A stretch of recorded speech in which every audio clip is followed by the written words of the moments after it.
then a couple other ideas that really came to the fore at the sleep meeting this year. One was that some of the things that we have thought about, particularly obstructive sleep apnea and restless legs, really need to be reevaluated by the sleep community, and we need to probably implement the information a little bit differently. And this was really diving down into the individual differences and gender differences of the experience of these sleep disorders.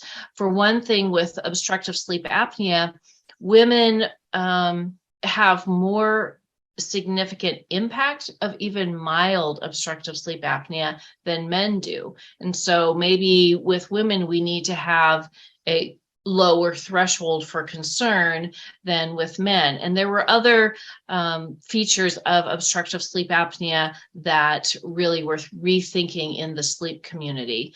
The same was true for restless leg syndrome. We previously thought it was all about dopamine and using dopamine agonists for treatment. And now there's other mechanisms of restless legs that are coming to the fore and getting more attention. The other, in the mental health space, the piece that I think is just so important, and it is still an emerging idea, is this idea called sleep to remember, sleep to forget.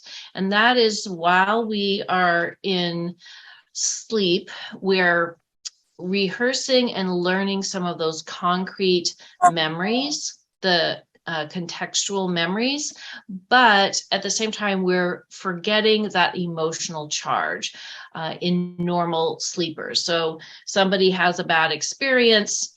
Eventually, over time, they remember that the experience happened, but it doesn't have that emotional charge that it initially did.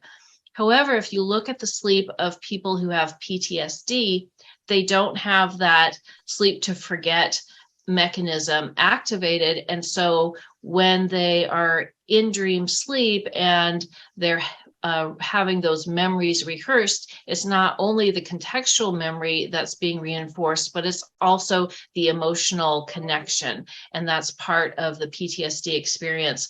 No news yet on what to do about that, but at least we're going to be able to get to that point of, how do we solve this problem, since we know that this is now happening for people who suffer from PTSD.